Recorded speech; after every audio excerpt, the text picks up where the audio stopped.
बिस्मिल्लाहिर्रहमानिर्रहीम अल्हम्दुलिल्लाहि वहदा वस्सलातु वस्सलाम अला मन ला नबी बादा। आप सब लोगों का बहुत बहुत शुक्रिया।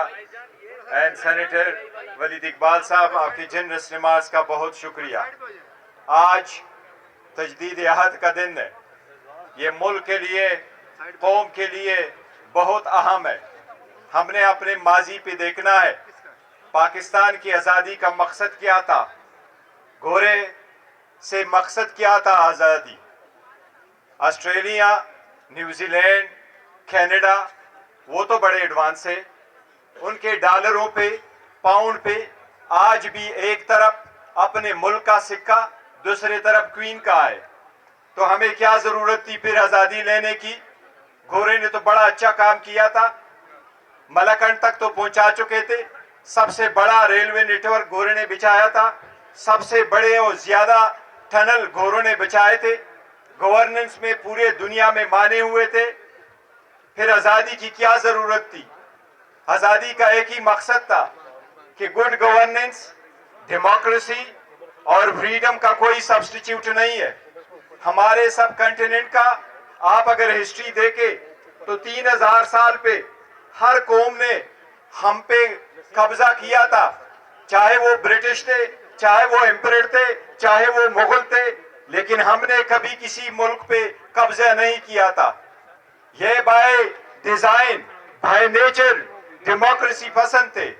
डेमोक्रेसी मुल्क में उस वक्त आ सकती है जब सब लोग आईन और कानून के बराबर सामने बराबर हो, आईन की बालादस्ती हो, कानून हो इस मुल्क में, सेपरेशन ऑफ पावर हो, सारे लोग अपने हकूकों में के तहफ्फुज़ के लिए सब बराबर हो।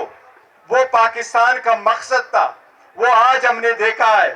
क्या पाकिस्तान बनने के बाद हम वो निभा सके।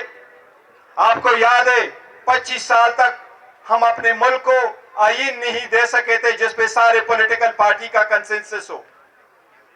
25 साल बाद पहला कंसेंसस से आईन आया हुआ था। 90 तक कोई डेमोक्रेसी इन प्लेस नहीं थी। 90 के बाद जो डेमोक्रेसी आई वो पॉलिटिकल इंस्टेबिलिटी से भरी पड़ी थी। इस मर्तबा आप लोगों ने देखा, सबसे पहले डेमोक्रेसी का एक असूल है। और मैं आपको बताता हूं, खान साहब से जब भी मेरी मुलाकात होती थी जेलों में, तो लीडरशिप इस वक्त यहां बैठे हैं, खान साहब का एक ही आवाज होता था। खान साहब ने हर मर्तबा मुझे ये कहा, ये टिकट जो आप लोग पैसे लेकर रहे हैं, ये टिकट उन लोगों को दे दो जो आपके पार्टी वर्कर्स है, चाहे उनके 3 नस्लों से कोई ईवान न गया हो, लेकिन वो पार्टी का धीरीना कारकुन हो, उनको उड़े। खान साहब ने ये भी कहा, उन लोगों को टिकट दे जिनके घर में बेशक एक गाड़ी ना हो, लेकिन वो कारकुन हो, वर्कर हो, नजरिए पे पाबंद हो, उन लोगों को टिकट दे। यही वो डेमोक्रेसी का विजन है जिसके मरूनी मिन्नत आप आजादी लेते हैं, जिसकी वजह से कोशिश करते हुए आपका ईमान मजबूत होगा। दुनिया के वो कौम जो हमारे साथ आजाद हुए वो हमसे आगे बढ़े, जो हमारे बाद भी आजाद हुए वो भी हमें पीछे छोड़ के गए। हम अपने कौम को वो आजादी देने में नाकाम हुए जो हमने अपने कौम की खातिर जंग लड़नी थी, जो आईन की बालादस्ती कायम करनी थी। क्या सियासत में अपनी सीवी पे ये लिखना लाजिम है कि मैं जेल जा चुका हूं। कोई भी सियासी कारकुन किसी भी सूरत में जेल में नहीं होना चाहिए। जेल में सिर्फ मुजरिम होना चाहिए। ये रविश हमेशा के लिए खत्म होनी चाहिए।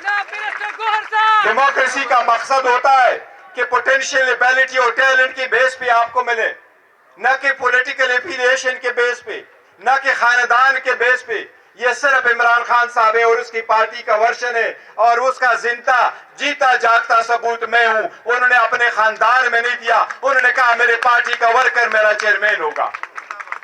यही वो डेमोक्रेसी है जिसके लिए हम कोशिश करते हैं। यही पाकिस्तान का मकसद था। ट्रू डेमोक्रेसी आएगी, हर एक को अपना हक मिलेगा, ईमान बालादस्ती और जमहूरियत होगी। जब ईमान मजबूत होगा, जब अदलिया आजाद होगी, तब पाकिस्तान बेहतर होगा और आगे जाएगा। और अक़वाम मौला में, पूरे दुनिया के अक़वाम में तब जाके एक सफ में खड़े होंगे। इसी का तजदीद अहद का दिन करना है। ہم نے اپنے جو اسلام آباب و اجداد ہے انہی کو پاکستان کو بنانا ہے. اس کو قائد اعظم کا پاکستان بنانا ہے, اور وہ یہی کہ ہر ایک اس میں اصول ہو.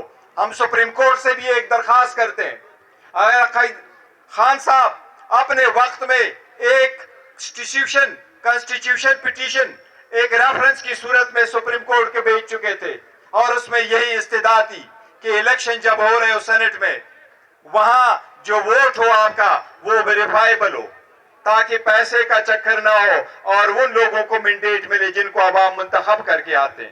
ہم سپریم کورٹ سے استدعا کرتے ہیں کہ الیکشن کمیشن کو دوبارہ ہدایات دی جائے کہ ووٹ ویریفائیبل ہو, وہ ووٹ ایسا ہو کہ ویریفائیبل ہو کس نے کس کو ووٹ دیا ہوا ہے, اس کی سیکریسی ضرور ہو بیلٹ کی, لیکن ویریفائیبل ووٹ ہونا چاہیے. یہ سپریم کورٹ کا مینڈیٹ ہے. ہم یہی کہہ رہے ہیں کہ جن لوگوں کے پاس پبلک مینڈیٹ نہیں ہے اور وہ فارم 47 میں آئے, وہ حکومت کرنے کے حقدار نہیں ہے, وہ آئینی منصب نہیں سنبھال سکتے. ہم نے پاکستان کو اگر ٹرو ڈیموکریٹک اسٹیٹ بنانا ہے تو ہم نے آئین اور قانون کی بالادستی کو بڑھا دینا ہے. یہی قائد اعظم کا ویژن تھا. یہی وہ ہے جو عمران خان صاحب آج اگر جیل میں ہیں تو اسی کی خاطر جیل میں, ان پہ کرپشن کا کوئی کیس نہیں ہے, وہ صرف پولیٹیکل وکٹمائزیشن ہے. انشاءاللہ تعالی آپ لوگوں کے تعاون سے ہم عدلیہ پہ اعتماد کرتے, احترام کرتے, انشاءاللہ جلد خان صاحب بھی باہر ہوں گے. جب واپس آئیں گے اپنا سٹرگل شروع کریں گے, پاکستان کو پھر وہی آزاد, خود مختار اور اسلامی مملکت انشاءاللہ تعالی بنائیں گے انشاءاللہ تعالی. وقت چاہتے آپ سب لوگوں کا بہت شکریہ. Thank you so very much.